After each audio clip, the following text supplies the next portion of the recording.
The entire dining room went dead silent. Crystal stopped clinking. Forks hovered mid-air. The only sound that dared to exist was the violent, rhythmic trembling of two infant bodies shaking in their father's arms. But these weren't just any babies. These were the twin heirs to the Gambino crime syndicate.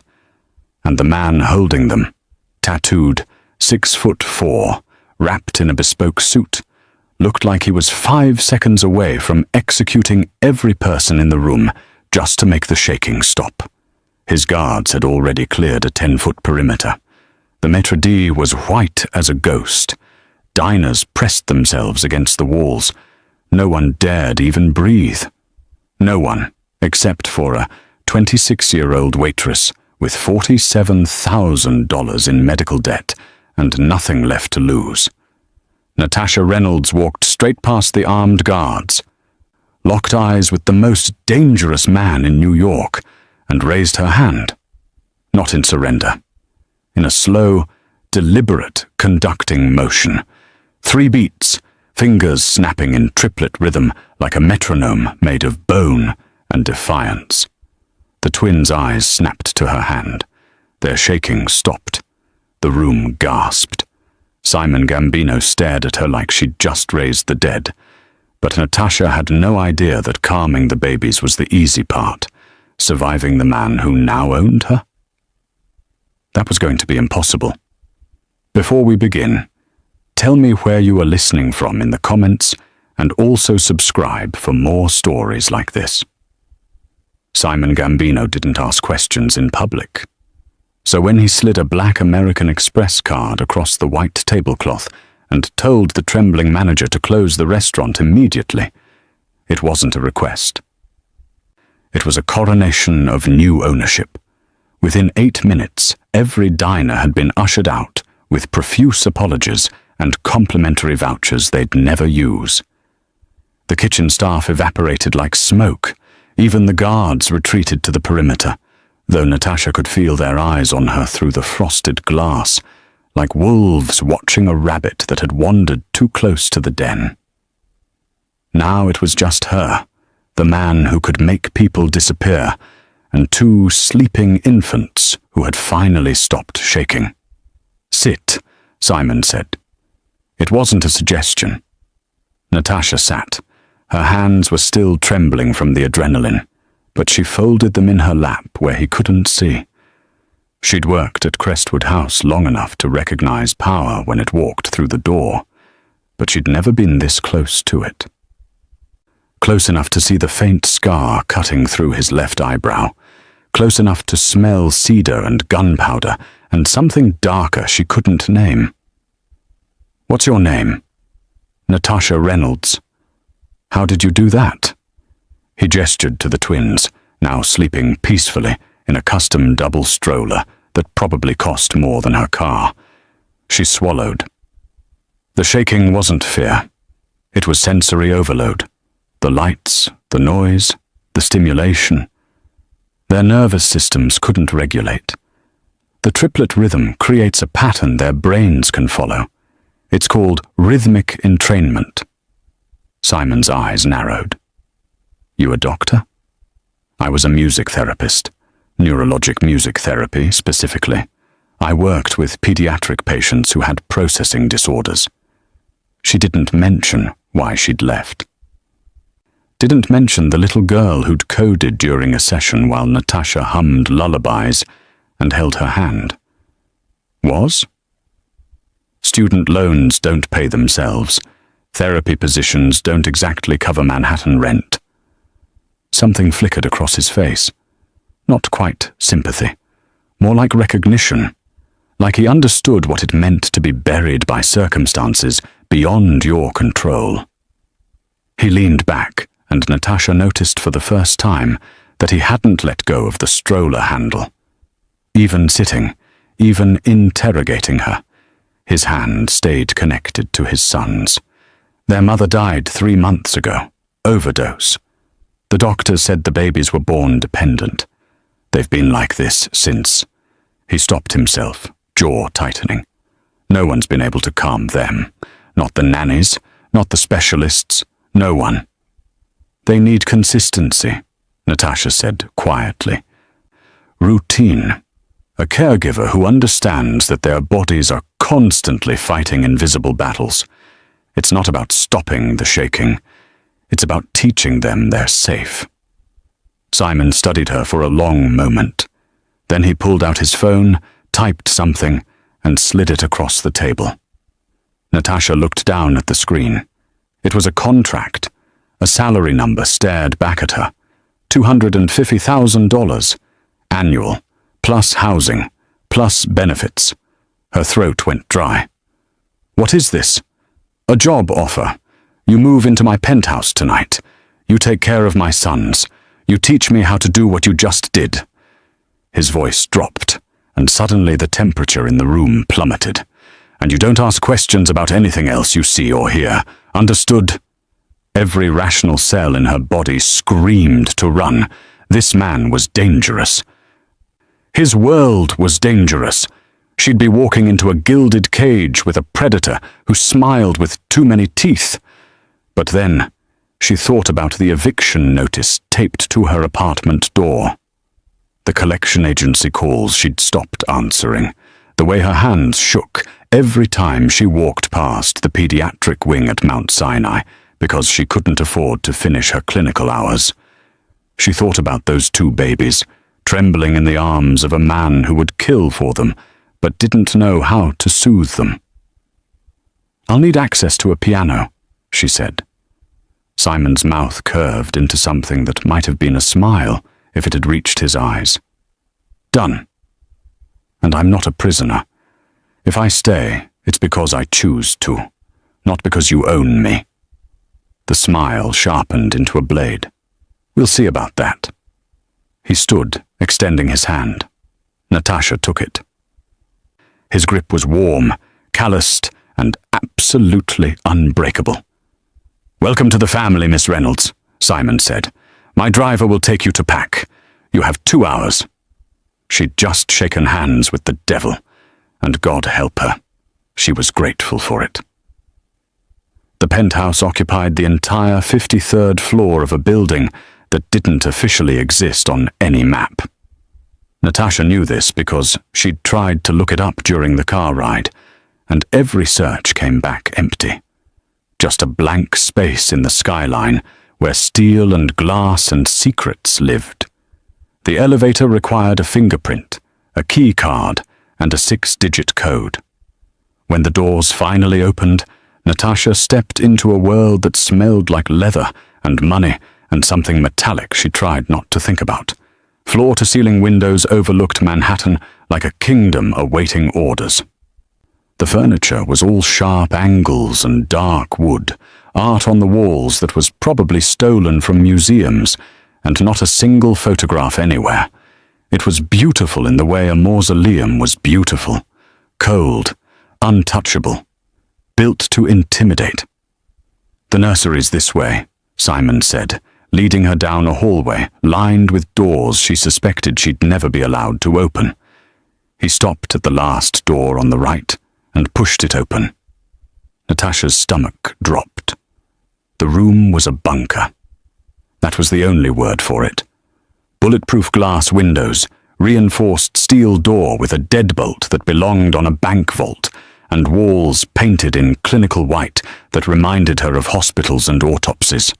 2 cribs sat in the center like afterthoughts, bare except for thin mattresses and monitoring equipment that blinked red and green in the darkness. No mobiles. No color. No warmth. "This is where you're keeping them." Her voice came out sharper than she intended. Simon's expression hardened. "This is where they're safe. This is where they're terrified." She stepped inside, running her hand along the cold wall. "Look at this place. It's a cell. You've built them a prison, and you're wondering why they can't stop shaking. Watch your mouth." His tone could have cut glass. "Or what? You'll fire me. Go ahead."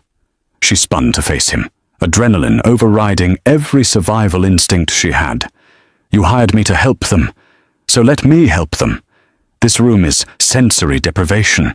They need texture, color, sound. They need protection. Simon moved closer, and suddenly the space between them felt like a live wire.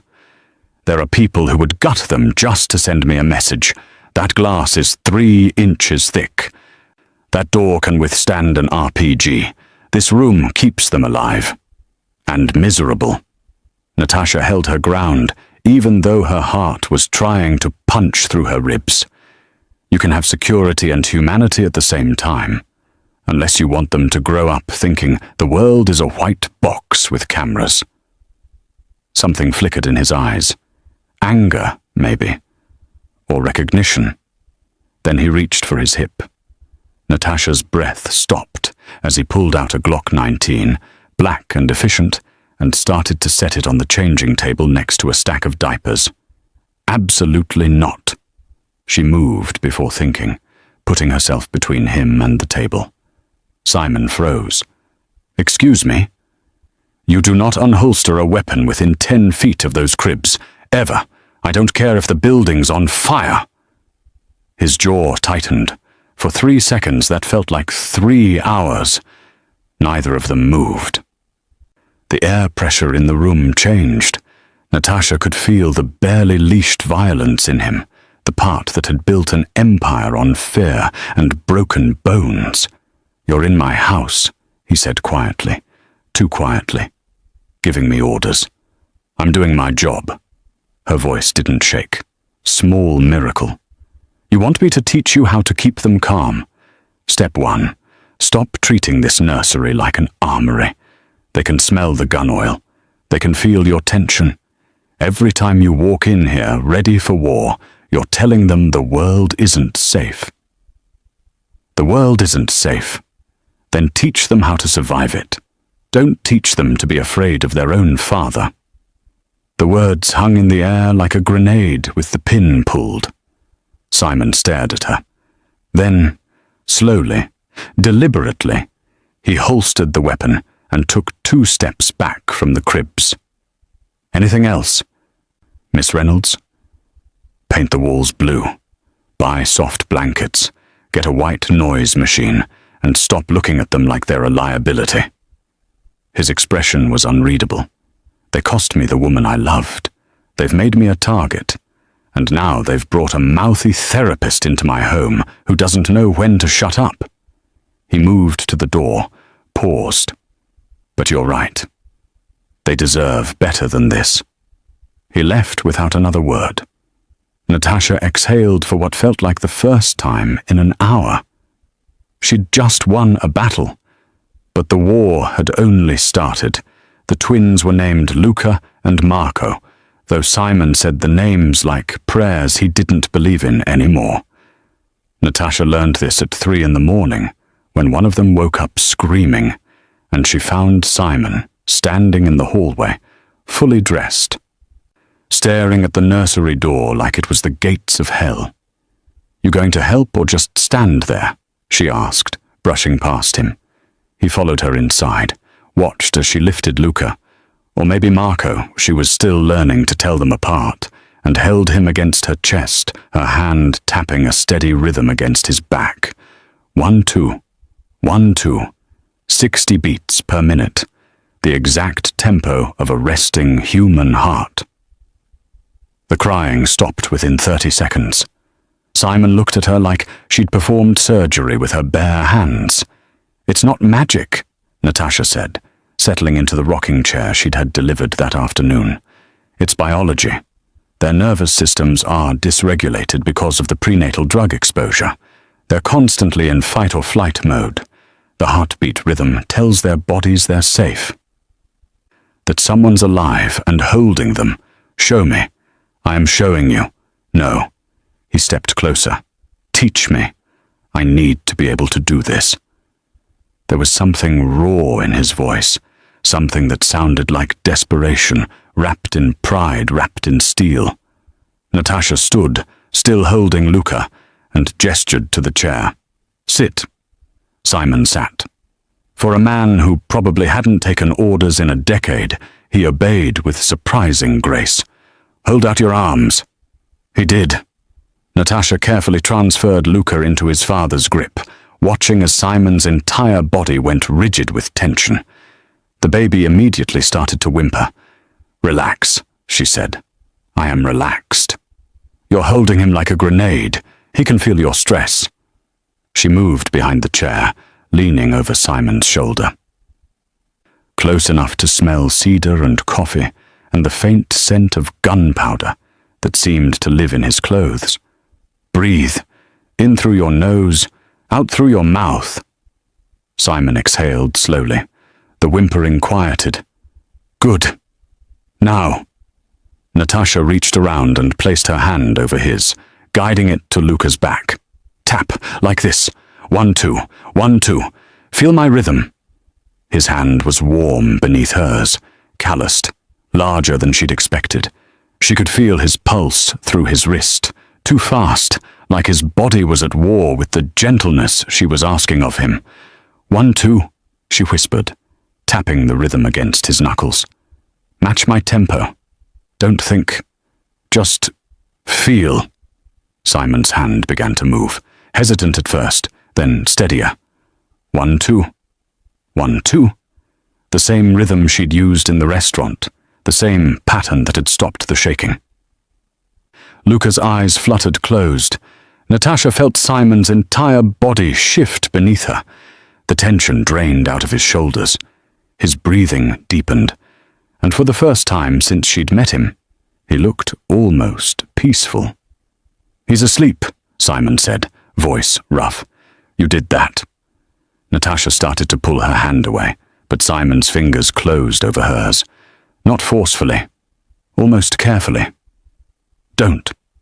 She froze, her hand trapped beneath his, both of them touching the sleeping baby, the space between them suddenly charged with something that had nothing to do with childcare. "I haven't been able to hold them without them crying since the day they were born," Simon said quietly. "The nurses had to pry them out of my arms at the hospital because I was making it worse. I thought..." He stopped, swallowed. "I thought they knew. That I was the reason their mother was gone." Natasha's throat tightened. "That's not how babies work, isn't it?" He turned his head slightly, and suddenly his face was inches from hers. This close, she could see the exhaustion carved into the lines around his eyes, the grief he wore like a second skin. "Everything I touch breaks, Miss Reynolds. Everyone I love ends up dead or destroyed. Why would they be different?" "Because you're learning," she whispered. "Because you're here at 3 a.m, asking me to teach you. Because you care enough to try." Something shifted in his expression. His free hand came up slowly, deliberately, and brushed a strand of hair away from her face. His fingers lingered against her cheek for half a heartbeat too long. "You're dangerous," he said. "I'm a waitress with student debt." "No." His thumb traced her jawline, and Natasha's breath caught. "You walked into a room full of armed men and told me what to do. You rebuilt a nursery in 24 hours. You're teaching me how to be human again." His voice dropped. "That's the most dangerous thing anyone's ever done to me." Natasha should have stepped back, should have reminded him about professional boundaries and the fact that he was a crime lord and she was only here for the babies. Instead, she stayed perfectly still, her hand beneath his, the sleeping infant between them like a heartbeat made flesh. 1, 2, she whispered. Simon smiled, actually smiled. 1, 2. The metronome kept ticking. Natasha had learned the penthouse's rhythms quickly. Simon left at dawn and returned at unpredictable hours. The guards changed shifts at 6 and midnight. The chef arrived at 8, and somewhere around 2 in the morning, the entire 53rd floor fell into a silence so complete she could hear her own heartbeat. That's when she usually raided the kitchen. Tonight was no different. Luca had drained his bottle and was already fussing for more. So she slipped out of the nursery in her sleep shirt and bare feet, padding down the hallway like a ghost. The kitchen was at the far end of the penthouse, past Simon's office, past the library she wasn't supposed to enter, past doors that stayed locked even during the day. She was halfway there when she heard voices, low, urgent, coming from behind a door that was cracked open just enough to leak light into the hallway. Natasha froze. Every instinct screamed at her to turn around. Go back to the nursery, pretend she'd heard nothing. But the voices were talking about the babies. She pressed herself against the wall and inched closer. Weakness in the nursery, a man was saying. Not Simon. Someone else. The voice was sharp, efficient, American accented, but with something harder underneath. 2 infants, no security protocols, just a girl with a music degree playing mother. Simon's not stupid. A second voice, deeper, cold as a meat locker. He'll have measures in place. Simon's distracted. The babies have made him soft. He's delegating territory decisions to his underbosses, missing collections meetings, turning down contracts because he doesn't want to be away overnight. The first man laughed, bitter. The old man would have drowned them the day they were born. Natasha's blood turned to ice. So what are you proposing, Marco? Marco. The name detonated in her brain like a shaped charge. She'd met him once, briefly, the day after she'd arrived. Simon's right hand, his capo, a man built like a bulldozer, with eyes that assessed everything and revealed nothing. He'd looked at her the way someone might look at a stray dog that had wandered into a business meeting. I'm proposing we give the Volkov family exactly what they want, Marco said. Access. You want to hand them the heirs to the Gambino syndicate? The second voice sounded incredulous. Simon would gut you alive. Simon won't know until it's done. We stage it right, make it look like a breach, like the Volkovs found a weakness in our security. They take the twins. Simon goes to war like he should have done 6 months ago, instead of playing house with a waitress. And when the dust settles, we've eliminated our competition, and Simon remembers why he built this empire in the first place. And if the babies don't survive? Silence, the kind that answered every question without words. They're already damaged goods, Marco finally said. Drug babies, weak genetics. The syndicate doesn't need heirs who shake when someone raises their voice. Better to start over. Find Simon a proper woman. Build a legacy that doesn't scream itself awake every 3 hours.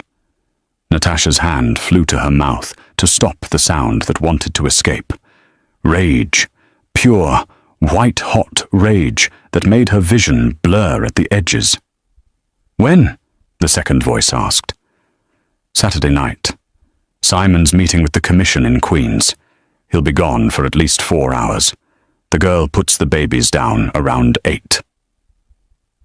We cut the cameras at 8:30, let the Volkovs in through the service entrance, and by the time Simon gets home, it's already over. And the therapist? Collateral damage. Volkovs can do what they want with her. Honestly, she's probably more dangerous than the babies. Simon listens to her. That ends Saturday. Natasha's legs were shaking. She needed to move, needed to get back to the nursery, lock the door, grab her phone and what? Call Simon. Tell him his most trusted lieutenant was planning to murder his children? Would he even believe her? She'd been here less than 2 weeks. Marco had been at his side for years. She took 1 step backward, then another. The floorboard creaked. The conversation inside stopped instantly. Did you hear that? Natasha ran. Didn't think, didn't plan, just turned and sprinted down the hallway on silent feet, her heart hammering so hard she thought her ribs would crack. She made it to the nursery, slipped inside, and locked the deadbolt with trembling hands. Both twins were asleep in their cribs, innocent, unaware that their own family had just signed their death warrants. Natasha leaned against the door, gasping for air, her mind racing through options that all ended badly. Saturday. She had 3 days to figure out how to stop a murder, and she couldn't tell a soul. Natasha waited until morning, rehearsed the words 100 times while she fed the twins, changed them, walked circles around the nursery like a caged animal planning escape routes. By the time Simon returned from wherever he'd been, she'd learned not to ask. She'd built a script that sounded rational, credible, something that wouldn't make her sound insane. She found him in his office, tie loosened, tumbler of whiskey already half empty, even though it wasn't yet noon. "We need to talk." He looked up from the paperwork spread across his desk. Something in her voice made him set down his pen. "What's wrong?" "Last night I went to get milk for Luca, and I heard—" She stopped, started again. "Someone in this house is planning to hurt the twins." The temperature in the room dropped 10 degrees. "Who?" "Marco." The name tasted like poison. He was talking to someone about staging a breach, letting the Volkov family take the babies. He said you'd been distracted, that the twins made you weak, that— "Stop." Simon stood slowly, dangerously. "You're accusing my capo of treason." "I know how it sounds, but I heard him. Saturday night. When you're meeting with the commission, they're planning to— Marco has been with me for 12 years. His voice could have cut steel. He's saved my life, killed for me, bled for me. You've been here 2 weeks and you're telling me he's plotting against my children?" "Yes." Natasha stepped closer to the desk, desperate. "I know you trust him, but I heard what I heard. We need to move the twins somewhere safe. We need to—" The door opened behind her. Marco walked in like he owned the room, which, given the look on Simon's face, maybe he did. He was carrying something small and plastic, a Ziploc bag. "Boss, we have a problem." He didn't even glance at Natasha. "Found this in Miss Reynolds's room during the routine security sweep." He set the bag on Simon's desk. Natasha's stomach plummeted. Inside were pills, blue, white, unmistakable. "That's not mine." Her voice came out strangled. "Oxycodone," Marco said flatly. 30 milligrams. Found it in her nightstand, hidden under some books. Now he looked at her, and his eyes were empty. "You want to explain why you have Schedule 2 narcotics in a house with infant children?" "I don't. Those aren't—" Natasha turned to Simon, panic clawing up her throat. "He planted them. This is what I was trying to tell you. He's framing me so you won't believe—" "Stop talking." Simon's voice was arctic. He picked up the bag, held it to the light. "These are pharmaceutical grade. Where did you get them?" "I didn't." "Simon, please, you have to listen to me." "I pulled her background check," Marco interrupted, pulling out his phone. "She worked at Mount Sinai Pediatric Ward until 8 months ago. Left under unclear circumstances. There's a sealed incident report, and look at this." He showed Simon the screen. 3 separate prescriptions in her name from different doctors. Classic doctor shopping behavior. Natasha felt the walls closing in. "Those were for a patient I was helping a family navigate." "You're a music therapist," Marco said. "You can't write prescriptions, so either you were stealing them or you were manipulating doctors.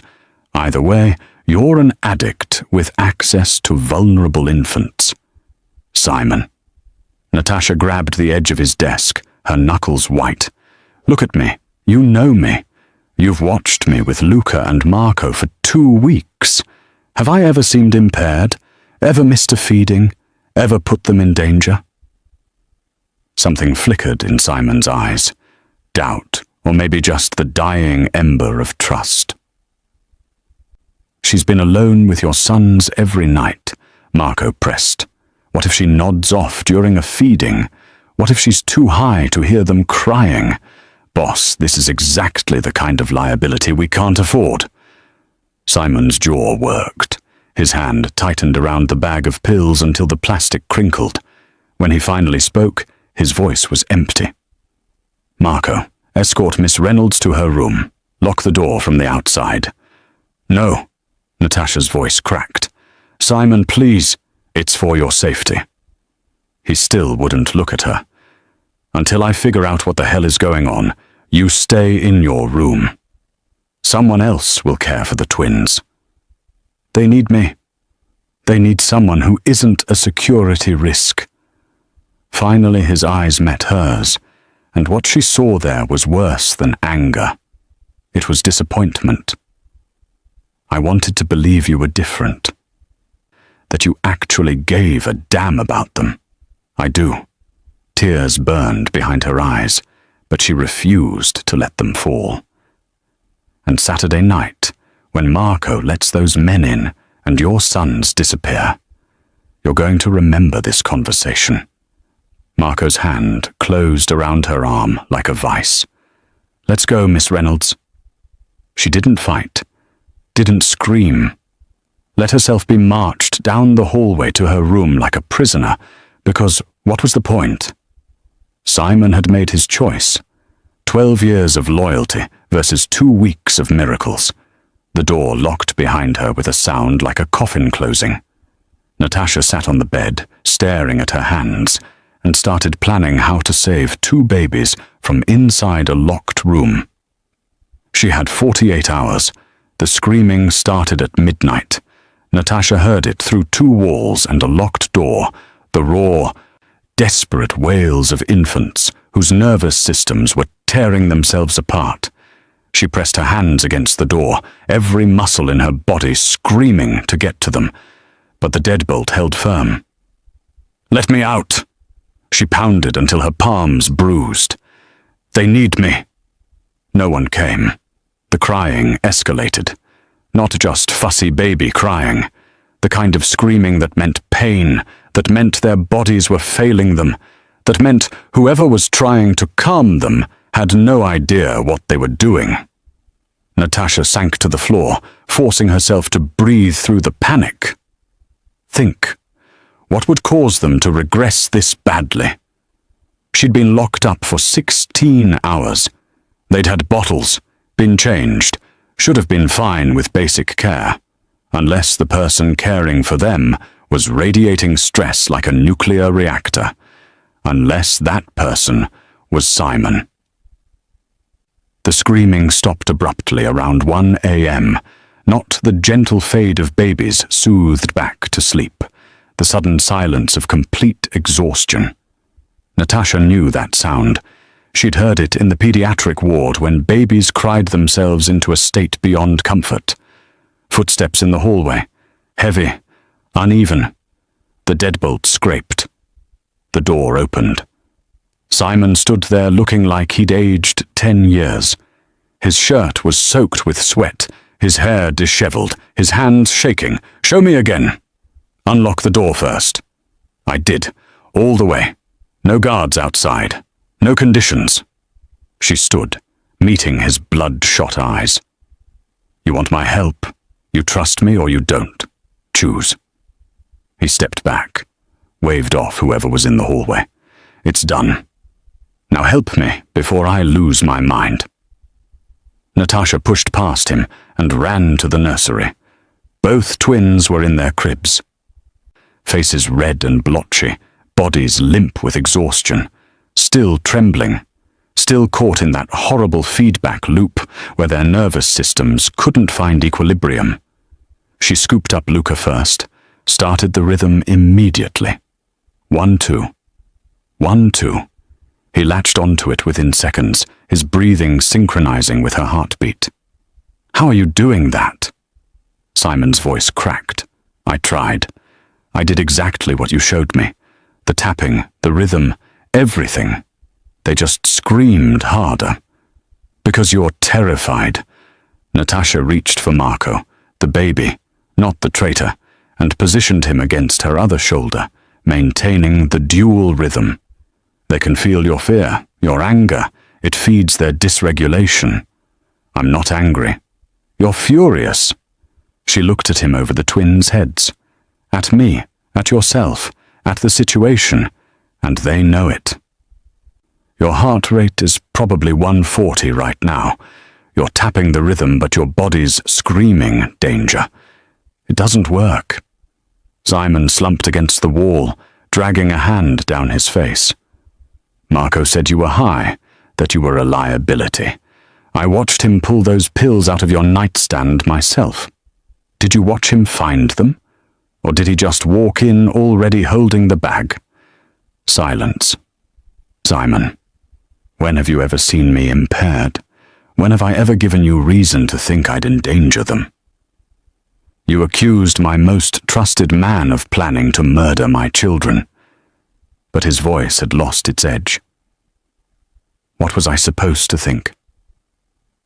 That maybe I was telling the truth. Natasha settled into the rocking chair, both babies finally breathing steadily. Look at that bag. Actually look at it. Simon pulled it from his pocket, held it up to the light. See the seal? The top edge where it's supposed to be factory closed? He squinted. It's torn. Not torn. Cut. Clean line. That's not how you open a prescription bottle and transfer pills. That's how you open a bag that was sealed as evidence. She kept her voice level, factual. Now think about who in this house carries a tactical knife with a serrated edge designed for cutting zip ties and evidence bags. She watched his face change, watched the pieces fall into place. Marco carries a Benchmade, police issue. The same knife that left that cut pattern. I worked with enough law enforcement in the pediatric ward to recognize it. The babies were fully asleep now, their bodies finally trusting that safety had returned. He needed to discredit me before Saturday. Make sure that when I tried to warn you, you'd write it off as an addict's paranoia. Simon's hands clenched into fists. If you're lying to me, I'm not, and you know I'm not, because your sons are asleep for the first time in 16 hours, and the only thing that changed is that I'm back in this room. She met his eyes. Saturday night. 4 hours. That's all they need. Are you willing to bet your children's lives that I'm wrong? He stared at her for a long moment. Then he pulled out his phone and typed something. What are you doing? Telling Marco I'm cancelling the commission meeting. Simon's voice was stone, and that I want to review all security protocols for the nursery. With him. Personally. He'll know you suspect something. Good. Simon's smile was a blade in the dark. Let him sweat. He moved to the door, paused. Natasha. If you're right about this, I am. Then you just saved their lives twice. He looked back at the sleeping twins. I won't forget that. The door closed behind him. Natasha held the babies tighter and started counting down the hours until Saturday. The power went out at 8:47 p.m. Natasha knew the exact time because she'd been watching the clock like it held her death sentence, counting down the minutes until Saturday crossed over into Sunday, and maybe, just maybe, they'd be safe. The lights died. The baby monitors went dark. Even the ever-present hum of the HVAC system cut out, leaving behind a silence so complete it felt like the building was holding its breath. Then the emergency lighting kicked in, bathing the penthouse in blood red. Simon appeared in the nursery doorway 5 seconds later, gun already drawn. Phone pressed to his ear. Marco's not answering. Neither are 3 guards on the perimeter. His voice was surgical calm, but his eyes were ice and murder. We're compromised. Natasha's heart launched into her throat. She was already lifting Luca from his crib, reaching for his brother. How many? Don't know. Could be 2, could be 20. He grabbed the diaper bag she'd packed, threw it over his shoulder. There's a room 2 doors down, soundproofed, reinforced. It'll buy us time.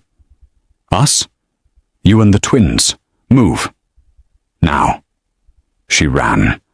Barefoot, twins clutched against her chest, following Simon down the hallway that felt like it had stretched into miles. Every shadow looked like a man with a gun. Every sound could have been footsteps. Simon stopped at a door that looked like all the others. Dark wood, brass handle, completely unremarkable. He punched a code into a hidden keypad, and the lock disengaged with a heavy click.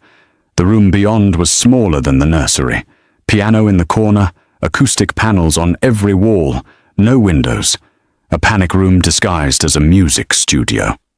Get in! Lock it behind me. Don't open it for anyone except me. You understand? He was already turning back toward the hallway. Wait! Natasha grabbed his arm. You're going out there alone. I've handled worse. But something flickered in his expression. Something that looked almost like fear. Not for himself. Keep them quiet. No matter what you hear. Keep them silent. Simon. He cupped her face with his free hand, thumb brushing her cheekbone. The gesture was fast, almost violent in its tenderness. If I don't come back, there's a phone in the piano bench. Speed dial 1. Tell them the twins need extraction.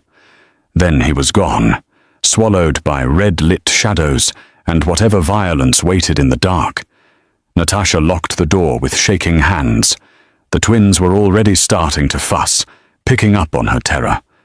She sat on the floor, back against the wall, and started the rhythm. 1, 2. 1, 2. Praying it would be enough. For 3 minutes, there was nothing. Just the sound of her own breathing and the soft coos of the babies as they settled against her chest. Then gunfire exploded somewhere in the penthouse. Not the clean, suppressed pops from movies. Real gunfire. Deafening, even through soundproofed walls. 3 shots. 5. A full magazine emptying in rapid succession. The twins' eyes went wide. Natasha pressed them tighter against her, humming low in her throat. Maintaining the rhythm even as her whole body wanted to shake apart. More gunfire. Closer now. Just outside the door, maybe. Or in the hallway. Impossible to tell. Shouting in a language she didn't recognize. Russian, maybe. The sound of something heavy hitting the floor. Please let it not be Simon, please. Glass shattered. Someone screamed, a man's voice, high and terrified, and then suddenly cut off. More shots. The tactical precision of Simon's Glock versus the spray of automatic weapons. Luca started to cry. Shh, baby, shh. Natasha rocked him, tapping the rhythm against his back, but the soundproofing worked both ways. The battle outside was muffled, but present, and the babies could feel the vibrations through the floor. I've got you. You're safe. I've got you. A body slammed against the music room door, hard enough to rattle the frame. Natasha stopped breathing. The handle jiggled. Once, twice. Someone testing to see if it was locked. She looked around for anything she could use as a weapon. The piano bench, a music stand, nothing that would stop a man with a gun. The jiggling stopped. Footsteps retreated. Then Simon's voice, cold and flat. Wrong room. 2 shots. The wet sound of something hitting the floor. Natasha closed her eyes and kept humming, kept rocking, kept pretending that the man she was falling for wasn't executing people 10 feet away from where she sat with his children. The gunfire continued for another 4 minutes, an eternity measured in heartbeats and prayers. Then silence. Real silence this time, heavy and complete. Natasha waited, counting her breaths. The twins somehow still calm in her arms because she refused to let them feel her terror. A knock on the door. 3 taps. Pause. 2 taps. Natasha. It's me. It's over. She recognized his voice, but didn't move. How do I know it's really you? 1, 2, Simon said through the door. The rhythm. That's how you taught me. 1, 2. Her hands shook as she unlocked the door. Simon stood in the hallway covered in blood that wasn't his. His shirt was torn, his knuckles split, his eyes dark with the kind of violence that couldn't be unseen. 4 bodies lay in the hallway behind him. Marco, she whispered. Ran when the shooting started. Simon's voice was empty. He'll wish he'd died here when I find him. He looked at the twins in her arms, still calm, still trusting. Something cracked in his expression. Get them out of here, Natasha said. Away from this. They can't see. I know. He reached for Luca, and despite everything, despite the blood and death, his hands were gentle. I know. Simon had been gone for less than 90 seconds when Natasha heard it.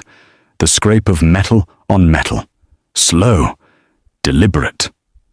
Someone picking the lock from the outside. Her blood turned to ice. She'd moved the twins to the floor behind the piano, the only cover in the room, and was crouched over them like a shield made of flesh and desperation. The rhythm had kept them calm through the gunfire. But now her heart was hammering too hard to maintain it. The lock clicked. The door swung open. The man who entered was built like a truck.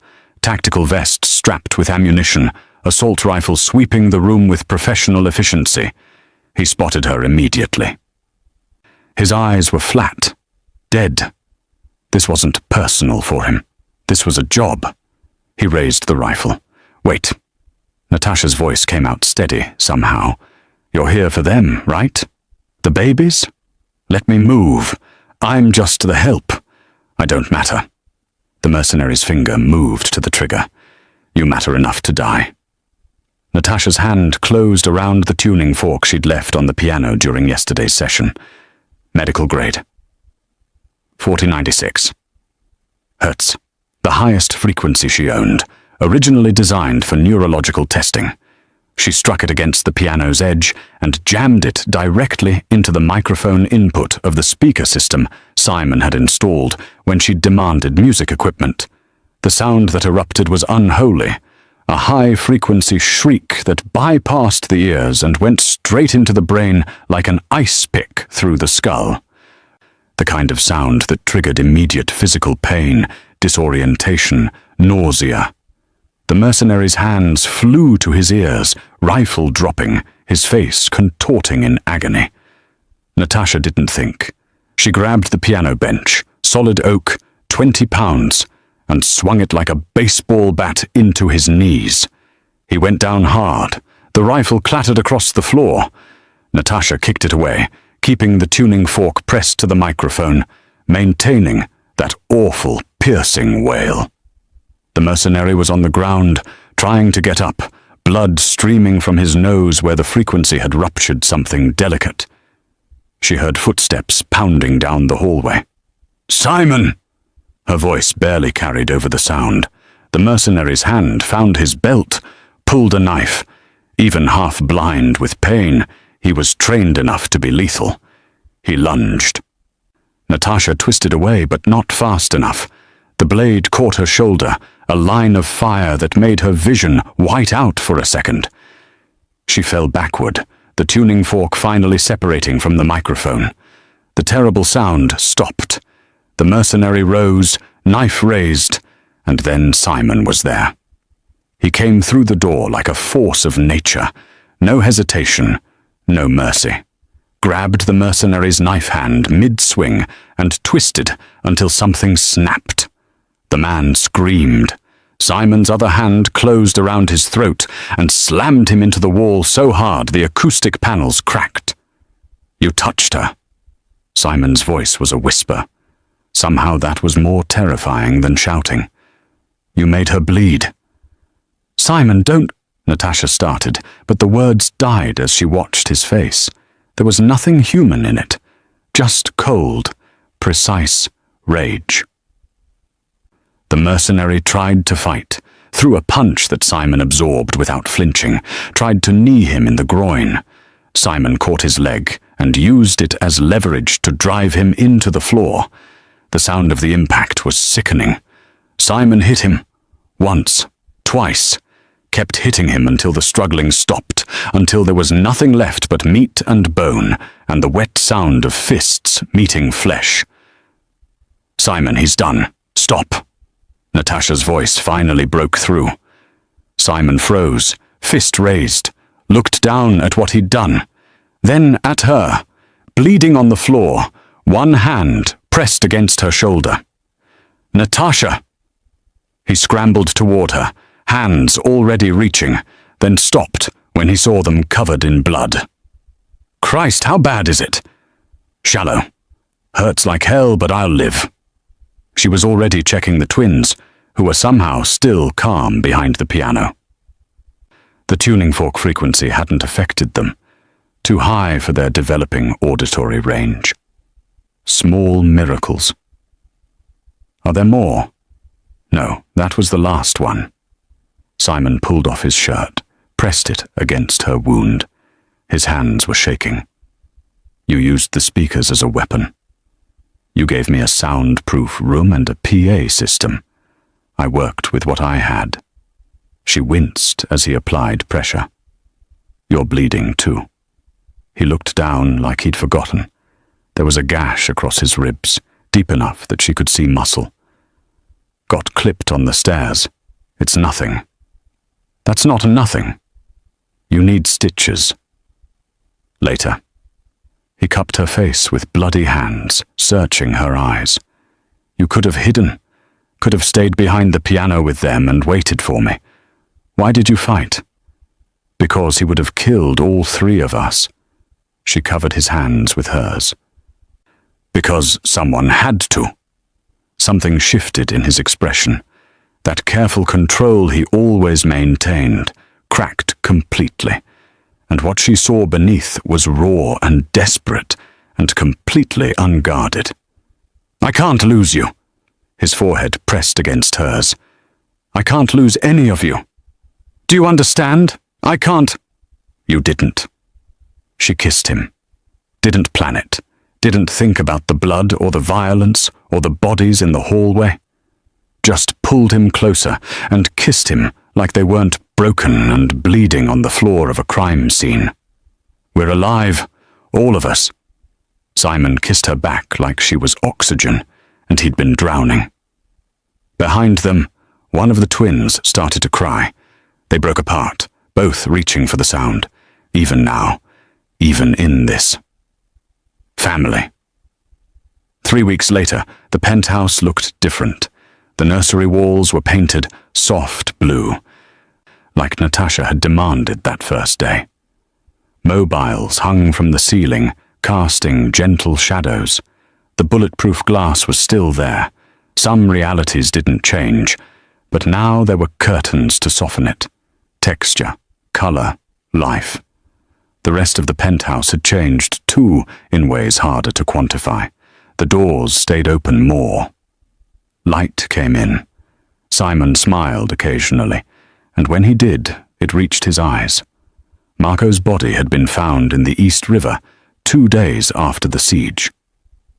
Simon hadn't said a word about it, and Natasha hadn't asked. Some questions had answers that didn't need speaking. Now she sat in the music room, her music room, Simon had started calling it, playing Debussy while the twins did tummy time on a blanket nearby. They were getting stronger. The shaking had decreased to occasional tremors, usually only when they were overtired. They tracked movement better, smiled more. Luca had laughed for the first time yesterday, and Simon had looked at him like he'd witnessed a miracle. The piano was mid-phrase when she sensed him in the doorway. She'd learned to feel his presence, the way the air pressure changed when he entered a room. "Don't stop," Simon said. "I like listening."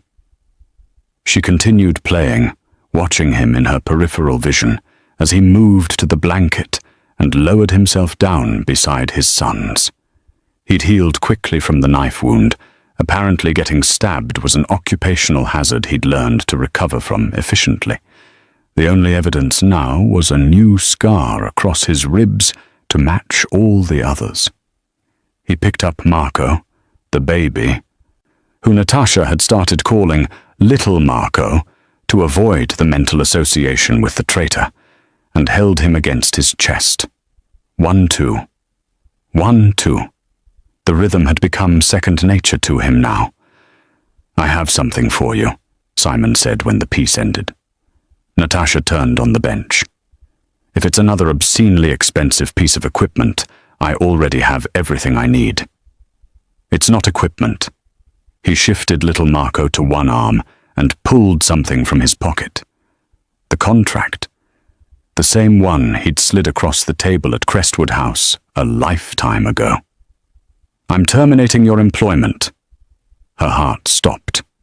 "What?" "You're fired, Miss Reynolds." He held the paper up and tore it cleanly in half, then quarters. Let the pieces fall like snow. "Effective immediately." "Simon, I don't understand. The contract was wrong from the beginning." He stood, still holding little Marco, and moved toward her. "I hired you as an employee, gave you a salary and a job description, like you were just another person on the payroll. But you're not." Natasha stood too, her legs unsteady.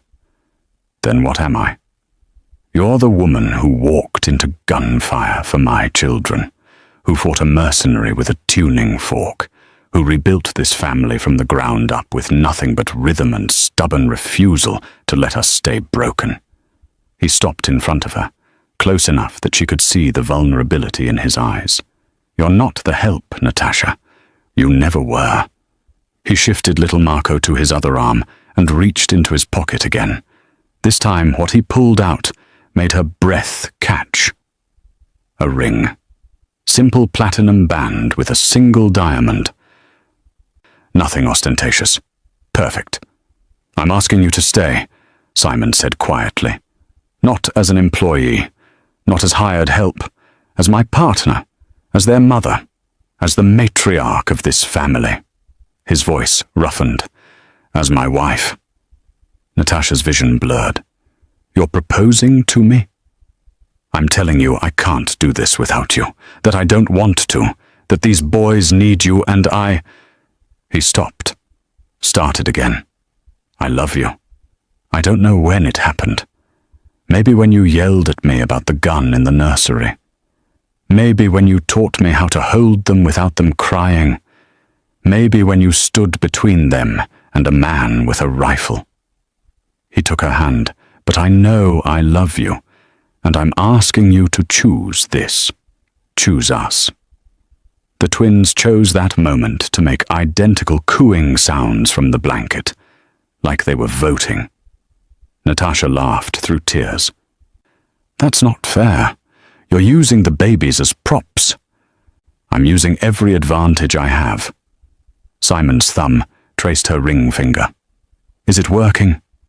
She looked at him. This man who had been a stranger, holding screaming infants in a restaurant, who had become someone she couldn't imagine her life without, who had learned gentleness for his sons and opened his fortress for her, who had killed to protect them and would kill again without hesitation.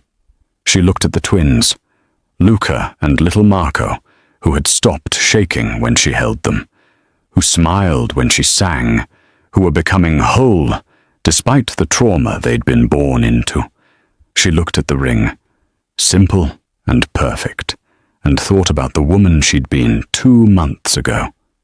Broke, alone, running from debt and grief and the ghost of a little girl she couldn't save.